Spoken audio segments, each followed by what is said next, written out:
오늘 발표가 됐어요. 네네. 네, 부동산 오늘. 대책. 네, 그렇습니다. 때 마침 또 우리 방송을 위해서 오늘 발표를 했다는 소문이 있습니다. 따끈따끈한 소식입니다. 추가 부동산 대책과 함께 예. 또 부동산 시장 감독 조직 신설 방안 이야기 한번 들어볼까요? 예, 이재명 정부 들어서 세 번째 부동산 대책이 조금 전에 발표가 됐습니다.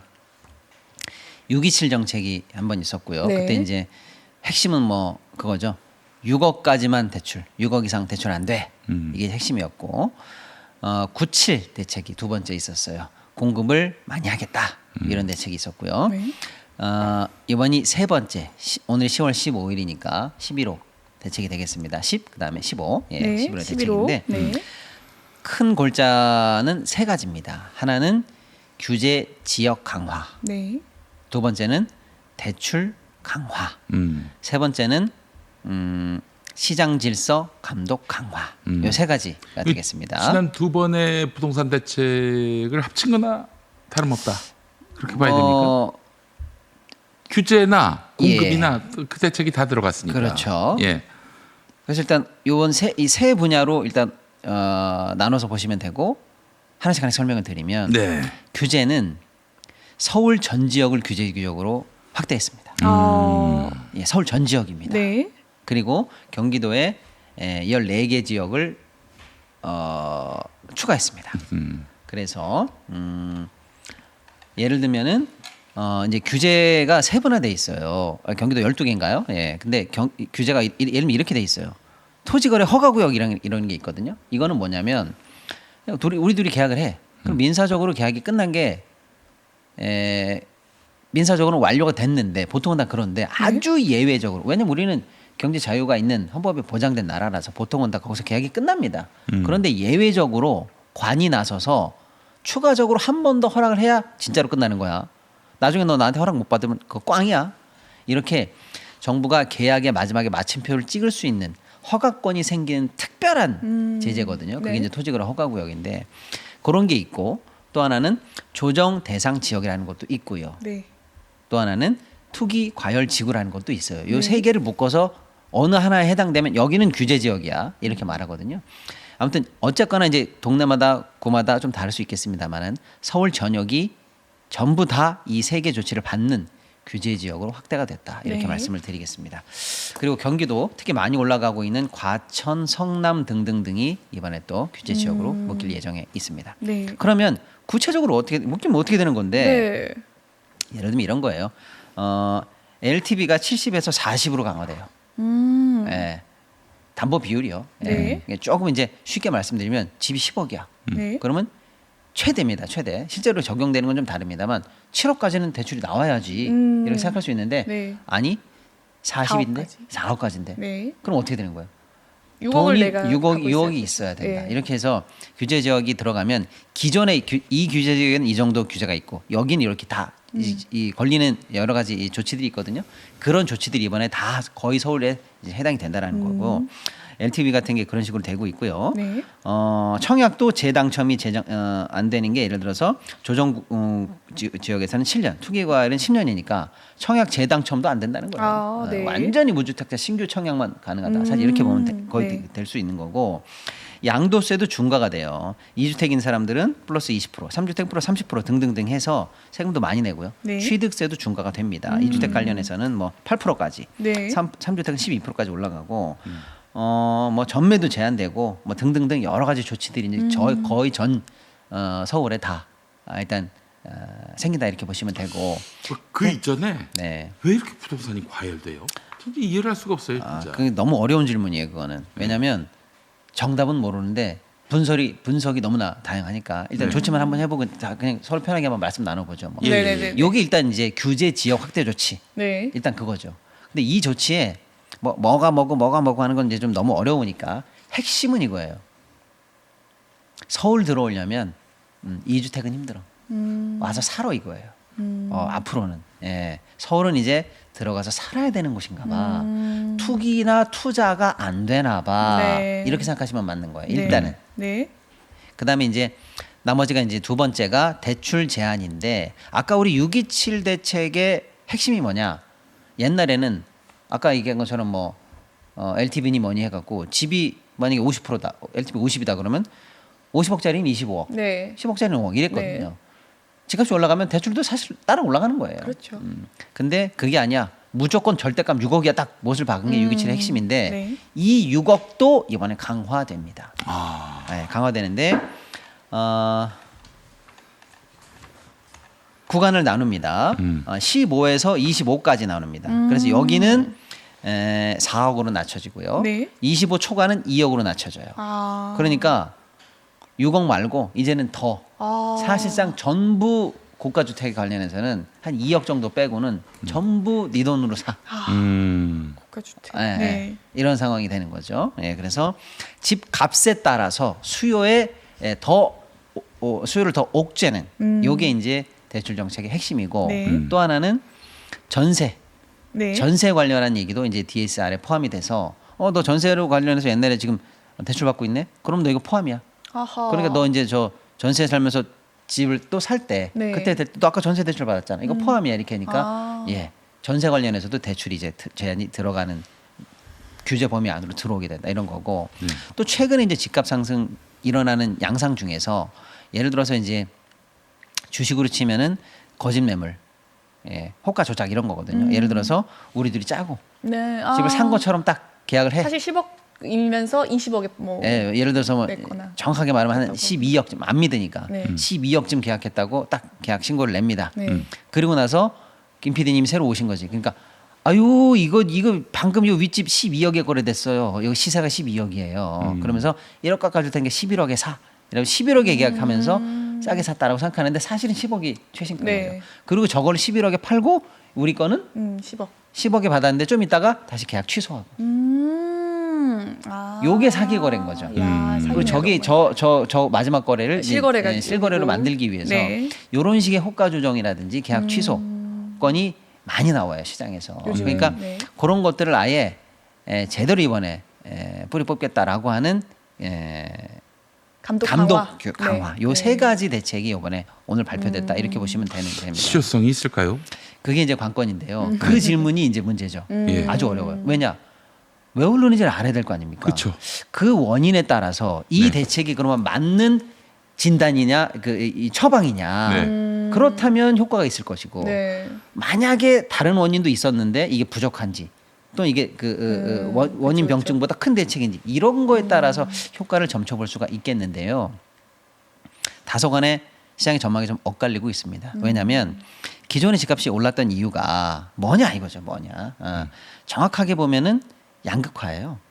전국이 다 올랐냐? 예전에 부동산 광고 볼 아니지. 때처럼 그게 아니거든요. 지방은 여전히 미분양이 해소되지 않고 있는 데가 많고요. 아 대구 같은 경우는 맞습니다. 광역시인데 맞아요. 그 맹지에다 지었다 이런 얘기도 있더라고요. 근데 대구에 맹지가 어디 있습니까? 예. 대구 출신. 잘 네. 아실 거 아니에요. 대구 지금 부동산 뭐 네.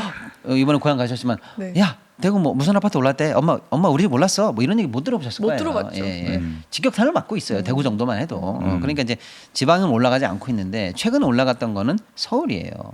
그러니까 사실은 올라갔던 이유가 서울이라는 거는 서울을 상대로 전국구 시장이 열렸다 이렇게 보면 되는 거예요. 아. 옛날에는 전국구 시장? 부산은 부산이 뭐 대구에 사는 사람 대구에 뭐 똘똘한 어디 뭐 좋은데 한 채. 광주는 어디 뭐 그중에 그 동네 대장 이런 거였는데 이제는 지방은 안 돼.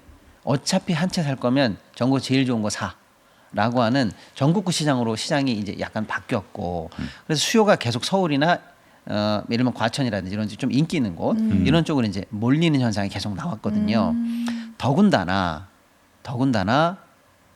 금리가 현재 인하기다라고 볼 수가 있습니다. 네. 뭐 이번 달에 내릴 거냐, 다음 달에 내릴 거냐라는 네. 거는 좀 순서를 봐야 되겠습니다만 미국도 마찬가지고 트럼프가 계속 압박해서 결국은 내려갑니다.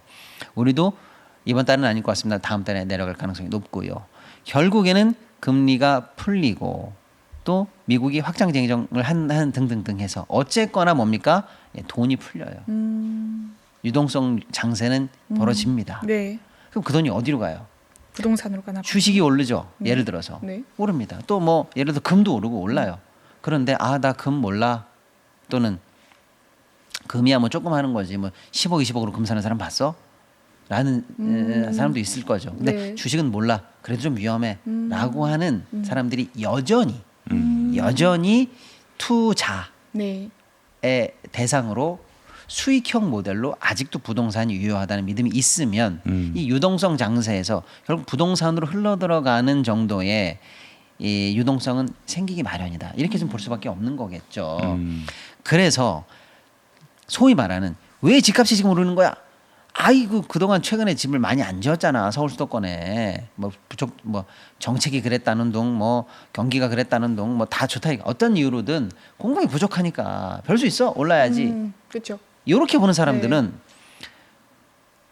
요것만이 만약에 문제라고 보면은 지금 네. 오세훈이가 저번에도 우리가 다뤘습니다만 뭐 말도 안 되는 얘기입니다 일단은 근데 뭐 서울이 20만 원으로 짓겠다는 엄청 돈 짓겠다. 한강변에 뭐 하겠다는 네. 돈 예를 들어 막 그런 대단한 소리를 하고 있는데 만약에 정말로 공급 그 자체가 절대적으로 부족해서 지금 집값이 이렇게 올라가고 있는 거냐라고 하면은 어디든 헐어서 때려 부셔라도 그냥 빨리빨리 지으면 되는 거 아니에요? 예를 들면은 네. 그렇지.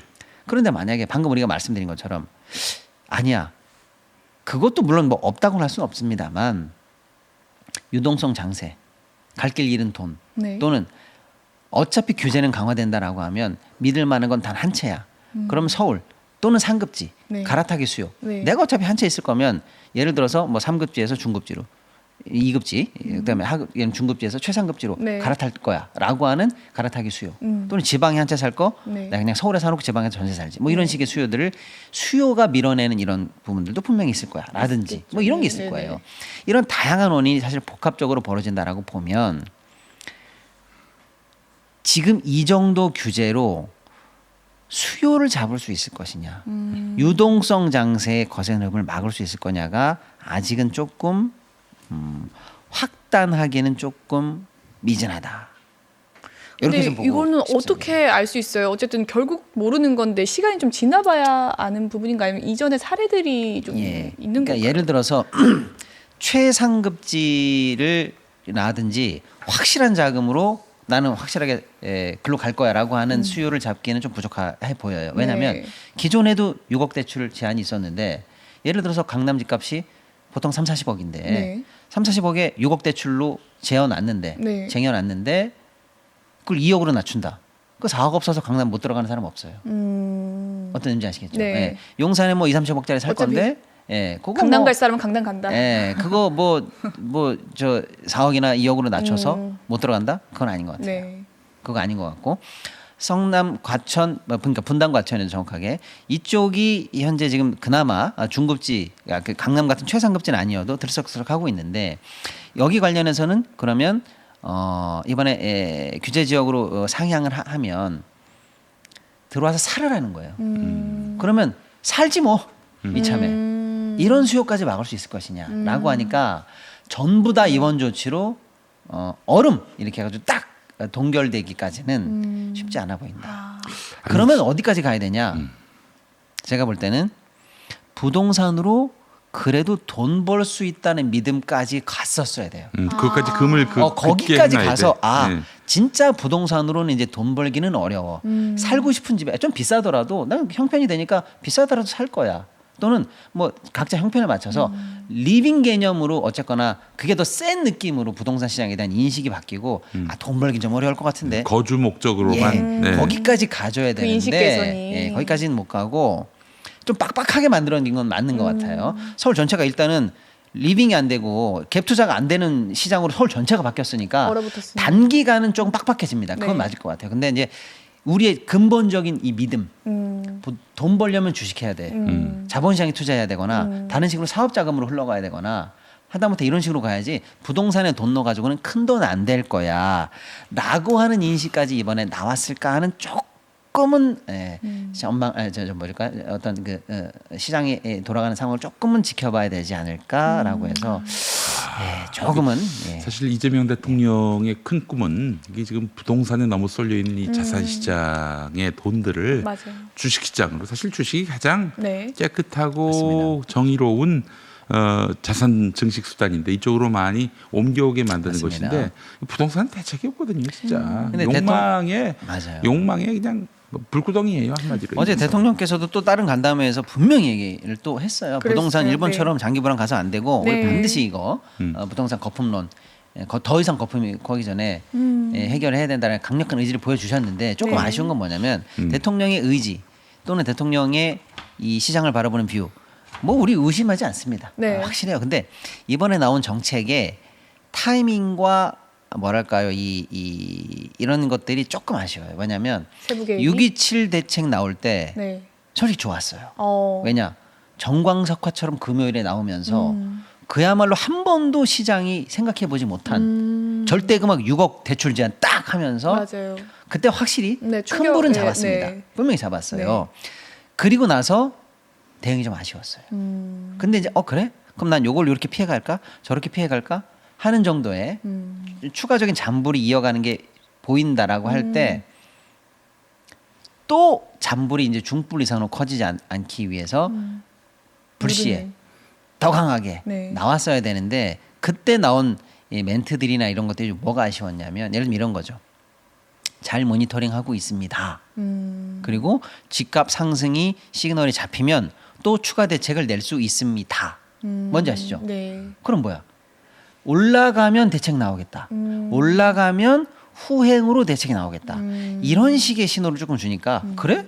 그러면 대책 나오기 전에 사야지. 빨리. 그래서 빨리. 예, 지금이라도 그럼 빨리 사야 앞으로 네. 대책 나오기 전. 네. 이렇게 돼서 아이고. 맞아요. 뭐랄까요? 잔불을 일으키는 세력에게는 오히려 잔불을 팔기 좋은 명분을 조금씩 제공해 왔고, 그다음에 장관이라든 이런 쪽이나 또 규제 당국에서 모종 힌트 같은 게 조금씩 나왔어요. 이러이런 대책도 낼 수 있어.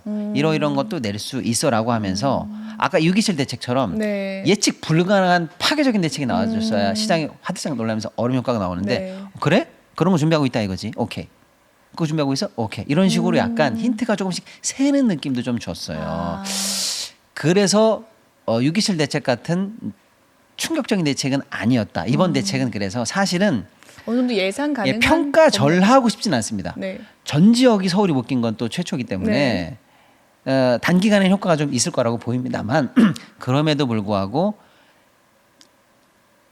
6.27만큼의 파괴력은 없었던 게 미리 좀 김이 새거나 힌트가 계속 나오는 감이 있었다. 이미 난 닷새 전부터 받은 걸 해서 돌아다녔어요. 맞습니다. 거의 비슷한 내용이. 예. 이러면은 이게 좀 그런 부분이 곤란하지. 조금 아쉽다. 그래서 저는 앞으로는 네. 진짜로 6.27처럼 그냥 선제적인 조치들을 이제 이번 11호 대책이 나쁘다는 건 아닙니다. 네. 근데 이제 또 대책을 내놓고 이제 불 꺼지나 안 꺼지나 또 구경할 거 아니에요. 그러지 말라는 거예요. 꺼진 불도 발빠르게 다시 보고 더 움직일 내라는 거예요. 더. 세력이. 네. 예, 예. 저는 약간 화이팅. 그런 의견을 좀 드리고 싶습니다. 그래도 부동산 대책을 짤 때 네. 최소한 강남에 집이 있는 사람들, 이 사람들은 좀 정책 결정할 때 빠졌으면 좋겠어요. 자기들이 당연히 자기 이익에 걸맞게 정책을 짜지 않겠어요? 맞아요. 물론 그래서 뭐 그런 사람들이 다 뭐 잘못됐다 악마화할 필요는 없겠지만 그러나 적어도 집 없는 서민들을 위한 정책 아니에요? 부동산 대책이라고 하는 것이 참 안타깝고요. 그 무엇보다도 굳이 서울에 살아야 하나? 이 지역 소멸 문제에 대한 해법도 있어야 부동산에 대한 근본적인 대책이 될 수 있지 않을까 하는 생각이 듭니다. 그렇습니다. 예, 그 지역에 예를 들면 우리 네. 여기 살기 힘들다고 네. 강원도 정선 가서 살 수 있겠어요? 그건 안 되는 거죠. 그러니까. 어렵죠. 왜 못 삽니까? 지금 거기도 대한민국 땅인데 나는 이거 뭐 투표를 못해 뭐 왕복으로 왜냐면- 6시간. 그렇죠. 직장도 없고 일자리도 네, 없을 네. 뿐더러 그 제 아내는 병원하고 마트가 없기 때문에 못 산다 이런 네. 얘기 하더라고요. 예. 그래서 전라북도 익산 가니까 13평짜리 집 중에 대한민국에서 제일 싼 집이 나왔어요. 얼마면 그 13평. 예. 매매로요? 네, 매매로. 매매로 예. 13평. 위치가 어디라고요? 정확하게. 전라북도 익산. 익산. 오, 저 KTX 다 섭니다. 3천만 원? 600만 원입니다. 네. 600만 원. 네. 그래요. 600만 원. 어디서는 월세로 그렇게 내는데 전라북도 익산 가면 600에 살 수 있군요. 살 수 있습니다. 야. 마이 하우스가 있어요. 마이 홈이 있어요. 네. 근데 뭐 아무튼 뭐 시작부터 제가 이제 평가절하고 싶진 않고요. 의미 있는 대책은 대책인데 야. 2% 부족할 수 있으니 네. 부족하다가 아니고 부족할 네. 수 있으니 추가 대책이 반드시 필요할 겁니다. 또 네. 근데 그거는 조금 더 선제적이고 과감하게 해서 정권의 의지를 확실하게 보여서 시장을 압도하는 그런 모습을 좀 보이고 예전처럼 시장을 쫓아가면서 실패하는 사례를 만들지 않았으면 하는 그런 얘기를 좀 당부하고 싶네요. 네.